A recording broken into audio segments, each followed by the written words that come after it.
Hello friends, last 2 videos में हमने सी plus plus में एरे सॉर्टिंग करना सीखा। हमने एक इंटीजर एरे को सॉर्ट करना देखा और देखा कैसे सिलेक्शन सॉर्ट टेक्निक से या मर्ज सॉर्ट टेक्निक से हम एक इंटीजर एरे को सॉर्ट कर सकते हैं। और मैंने आपसे लास्ट वीडियो में कहा था कि हम एक एरे ऑफ ऑब्जेक्ट्स को सॉर्ट करना भी सीखेंगे। इस वीडियो में मैं आपको सिलेक्शन सॉर्ट टेक्निक के थ्रू एरे ऑफ ऑब्जेक्ट को सॉर्ट करना सिखाऊंगा। तो आइए एक्चुअल प्रोग्राम पे चलते हैं और देखते हैं कैसे हम एरे ऑफ ऑब्जेक्ट्स को सिलेक्शन सॉर्ट के थ्रू सी प्लस प्लस में सॉर्ट करेंगे। तो ये जो प्रोग्राम ऑलरेडी स्क्रीन पे डिस्प्लेड है, इसको थोड़ा सा हम स्टडी करते हैं।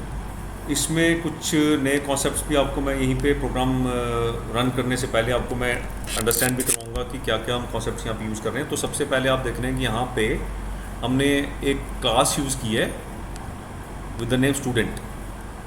सो सी प्लस प्लस में क्लासेस एक वे है डेटा को और मेथड्स को ग्रुप करने का, जो कि एक कॉमन एंटिटी के बारे में डेटा है, उसको हम एक सिंगल नेम से ग्रुप कर सकते हैं। और फिर हम उस क्लास के इंस्टांसेस बना सकते हैं जिनको हम ऑब्जेक्ट्स कहते हैं, और उन ऑब्जेक्ट्स के अंदर हम डिफरेंट डेटा स्टोर कर सकते हैं डिफरेंट ऑब्जेक्ट्स के अंदर। तो एक स्टूडेंट ऑब्जेक्ट स्टूडेंट 1 करके ऑब्जेक्ट बनाएंगे तो उसके अंदर स्टूडेंट 1 की डिटेल रहेगी। स्टूडेंट 2 करके ऑब्जेक्ट बनाएंगे तो उसमें स्टूडेंट 2 की डिटेल रहेगी, सो ऑन सो फोर्थ। सो इस तरीके से अब हम इस स्टूडेंट ऑब्जेक्ट की एक एरे जनरेट करेंगे जिसके अंदर हम डिफरेंट स्टूडेंट्स का डेटा स्टोर करेंगे और फाइनली सिलेक्शन सॉर्ट के थ्रू उस एरे को सॉर्ट करेंगे over the name of the student. तो सबसे पहले हम इस क्लास की डिफरेंट एट्रीब्यूट्स हैं, इस क्लास के डिफरेंट मेथड्स हैं, उनको हम देखते हैं क्या क्या एट्रीब्यूट्स हैं, क्या प्रॉपर्टीज़ हैं, उनको देखते हैं। और फिर हम देखते हैं कैसे हम उसके एक एरे जनरेट करेंगे। तो हम यहाँ पे देख रहे हैं कि क्लास स्टूडेंट पब्लिक कीवर्ड के थ्रू हम क्लास के अंदर के पब्लिक एलिमेंट्स को, पब्लिक मेथड्स को, पब्लिक एट्रीब्यूट्स को डिक्लेयर करते हैं और प्राइवेट के थ्रू प्राइवेट एट्रीब्यूट्स को डिक्लेयर करते हैं। मैंने यहाँ सभी के सभी पब्लिक ले रखे हैं। सो क्लास के बाहर ऑब्जेक्ट के किसी भी मेंबर को हम डॉट नोटेशन के थ्रू रेफर कर सकते हैं। Class student public roll number name, then we have roll number name, English marks, Hindi, maths and total marks. तो इस तरीके से हमने ये पर्टिकुलर डिटेल इस स्टूडेंट ऑब्जेक्ट में स्टोर करने के लिए डिफरेंट वेरिएबल्स क्रिएट यहाँ पे करती है। अब बात करते हैं मेथड की। तो क्लास के अंदर जो मेथड्स होते हैं उसमें से मैंने बेसिक एक मेथड लिया जो कि इसका कंस्ट्रक्टर है। कंस्ट्रक्टर मेथड क्लास का ऑब्जेक्ट क्रिएट करते वक्त कॉल होता है और उस मेथड को जो भी वैल्यूज़ हम पास करते हैं उन वैल्यूज़ के ऊपर हम कुछ एक्शन करके क्लास के ऑब्जेक्ट को कंस्ट्रक्ट कर सकते हैं या उसको इनिशियलाइज कर सकते हैं। तो यहाँ पे मैंने इस कंस्ट्रक्टर के अंदर सारे के सारे वेरिएबल्स इनपुट लिए हैं as parameters, roll number, name, English, Hindi, maths, total. और दिस कीवर्ड के through this roll number equal to roll number, this name equal to name, जो क्लास के अंदर की प्रॉपर्टी या एट्रीब्यूट है उसकी वैल्यू मैंने इस गिवन प्रॉपर्टी के इक्वेट कर दी। तो जो भी मुझे पास किया जाएगा वैल्यू वो मैं इस पर्टिकुलर ऑब्जेक्ट के अंदर स्टोर कर लूँगा ऑब्जेक्ट क्रिएट करते वक्त जो भी वैल्यू मुझे पास की जाएगी। अब हम देखते हैं कि एक डिस्प्ले मेथड है, इसे मैं बाद में डिस्कस करने वाला हूँ।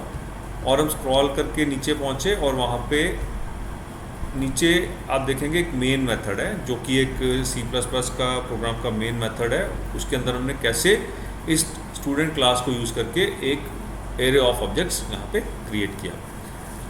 सो साइज ऑफ एरे 4 लिया हमने यहाँ पे और स्टूडेंट टाइप एक एरे जनरेट किया with the name students.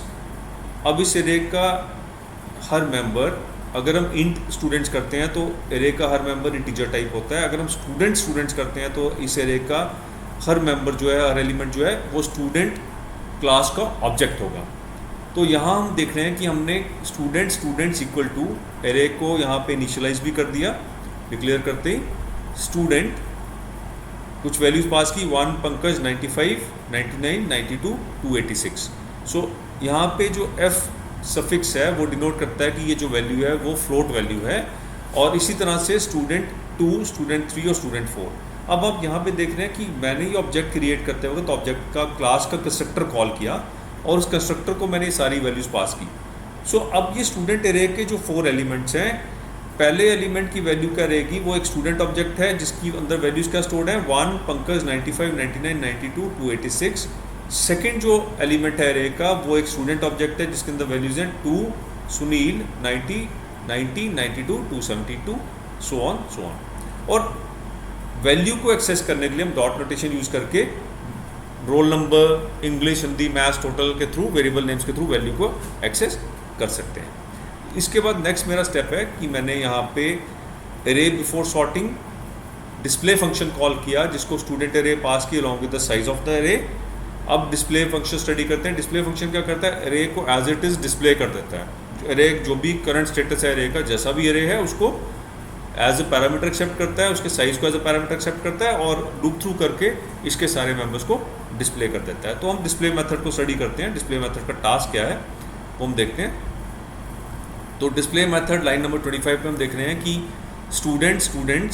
Student class का एक एरे एक्सेप्ट करता है, उसका साइज इंटीजर टाइप एक्सेप्ट करता है और उसके बाद ये प्रोसेस स्टार्ट करता है इसको स्क्रीन पे आउटपुट करने का। तो सी आउट करके जो हमारा कमांड है सी प्लस प्लस का, उसके थ्रू हम ये टेबुलर फॉर्मेट जनरेट करते हैं। अब आप देखिए नीचे जो आउटपुट विंडो है, यहाँ पे आप देख रहे हैं कि एरे बिफोर सॉर्टिंग, यहाँ पे टेबुलर फॉर्म में डाटा डिस्प्ले है, roll number, name, English, Hindi, maths, total. So ये टेबुलर फॉर्म में डेटा डिस्प्ले करने के लिए थोड़ा सा हमें सी प्लस प्लस की फॉर्मेटिंग कॉन्सेप्ट यूज़ करना पड़ता है, क्योंकि इन केस मैं डेटा को ऐसे ही डिक्लेयर कर, ऐसे ही यहाँ पे सी आउट कर दूंगा तो डेटा जो है जैग नज़र आएगा मुझे। आप ये ट्राई करके देख सकते हैं अपने एंड पे, डेटा टेबुलर फॉर्म में नज़र नहीं आएगा।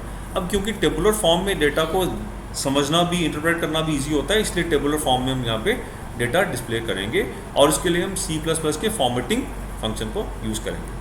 तो अब ये देख रहे हैं आप, सबसे पहले लाइन नंबर 26 पे हमने एक ब्लैक लाइन आउटपुट कर दी। उसके बाद हमने सी आउट डॉट विथ 8 सेट की। सी आउट डॉट विथ 8, जब हम विथ वाला यहाँ पे मेथड यूज़ करते हैं सी आउट का, तो इसका मीनिंग क्या होता है कि जो कॉलम की विथ है मैंने 8 सेट कर दी। अब रोल नंबर वाला कॉलम जो है उसकी विथ 8 सेट करने से क्या होगा कि कॉलम को उतनी एरिया एलोकेट हो जाएगा। अब हम इसकी विथ कम भी कर सकते थे, लेकिन रोल नंबर हेडिंग क्योंकि इतना बड़ा है कि मुझे ये 8 विथ चाहिए, तो इसीलिए मैंने यहाँ पे 8 सेट कर दी। उसके बाद C out dot set format, set F mean set format, left and adjust field. So left का मीनिंग क्या है कि अगर मैं ये लेफ्ट देता हूँ तो मेरे जो कॉलम के सारी वैल्यूज़ हैं वो लेफ्ट में डिस्प्ले होंगी। तो यहाँ पर रोल नंबर जो है मेरा लेफ्ट में डिस्प्ले होगा, मीन्स आर जो लेटर है वो कॉलम के लेफ्ट मार्जिन के साथ अलाइन होके यहाँ पे डिस्प्ले होगा। इसी तरीके से मैंने name, English, Hindi, maths, total, इन सभी को यहाँ पे डिस्प्ले कर दिया। अब आप नोट करेंगे कि जो यहाँ पे न्यूमेरिक वाले फील्ड्स हैं जैसे इंग्लिश, हिंदी, मैथ्स और टोटल, वहाँ पे मैंने यहाँ पे set F standard iOS right use किया है, क्योंकि जो न्यूमेरिक वैल्यूज़ हैं उनकी अलाइनमेंट बेस्ट तभी रहती है जब उनको राइट मार्जिन के साथ अलाइन किया जाए। तो इंग्लिश, हिंदी, मैथ्स और टोटल, इन तीनों, इन 4 के 4 कॉलम्स के केस में अलाइनमेंट हम राइट यूज़ कर रहे हैं, क्योंकि बाद में हमें नंबर्स भी राइट अलाइंड ही डिस्प्ले करने हैं। यहाँ पे हम देखेंगे कि जो नेम वाला कॉलम है, नेम वाला कॉलम मैं लाइन नंबर 33 की बात कर रहा हूँ, C out dot with 10, right. Name वाले कॉलम से पहले सी आउट डॉट विथ 15 है लाइन नंबर 30 पे। सो इस तरीके से अलग अलग विथ रिक्वायरमेंट के हिसाब से मैं कॉलम की विथ सेट कर सकता हूँ ताकि टेबुलर फॉर्म में डेटा प्रॉपर नजर आए। अब ये तो बात होगी हेडिंग्स की, role number, name, English, Hindi, maths, total. Headings के बाद जो नेक्स्ट है वो मुझे डेटा डिस्प्ले करना है, जो कि एरे ऑब्जेक्ट में स्टोर्ड है, राइट। ऑब्जेक्ट एरे में स्टोर्ड है, तो मुझे लूप करना पड़ेगा, मुझे 4 टाइम्स लूप करना पड़ेगा उस एरे के थ्रू, और हर आइट्रेशन में उस पर्टिकुलर ऑब्जेक्ट के अंदर के एलिमेंट प्रॉपर्टीज़ को मुझे यहाँ पे डिस्प्ले करना पड़ेगा। तो हम देखते हैं लूप का पहला आइट्रेशन देखते हैं, 46 लाइन पे पहला आइट्रेशन हमारा हम देखते हैं, सी आउट विथ 8। अगेन वही कॉलम फॉर्मेट रहेगा, जो पहला वाला रोल नंबर है उसका हम 8 विथ सेट करेंगे, नेम का 15 करेंगे, उसके बाद इंग्लिश का 10 करेंगे, सो ऑन बाकी सारे कॉलम्स का भी हम 10 विथ सेट करेंगे। और अकॉर्डिंगली हमारा फॉर्मेट भी लेफ्ट या राइट, न्यूमेरिक है या वो टेक्स्ट फील्ड है, उसके हिसाब से हमने फॉर्मेट भी यहाँ पे सेट कर दिया। अब इंपॉर्टेंट बात आती है कि हम यहाँ एक ऑब्जेक्ट के अंदर के जो प्रॉपर्टीज़ हैं, ऑब्जेक्ट के अंदर के एट्रीब्यूट्स हैं, उनको कैसे हम यहाँ पे कॉल करते हैं। तो हम यहाँ पे देख रहे हैं कि जब एक हम एरे के थ्रू आइटरेट करते हैं तो हमें पता है कि एरे के एलिमेंट को एक्सेस करने के लिए हम इंडेक्स वैल्यू यूज़ करते हैं। तो इन केस ये एक नॉर्मल एरे होता तो हम स्टूडेंट्स आई की बात करते हैं, इन केस ये एक न्यूमेरिक या इंटीजर एरे होता तो स्टूडेंट्स आई हमें वो वैल्यू प्रोवाइड कर देता। लेकिन क्योंकि ये एक एरे ऑफ ऑब्जेक्ट्स है तो स्टूडेंट्स आई जो है वो उस ऑब्जेक्ट को पॉइंट आउट करता है। इंडिविजुअल प्रॉपर्टी के लिए मुझे डॉट नोटेशन यूज़ करके प्रॉपर्टी नेम यहाँ पे देना पड़ेगा।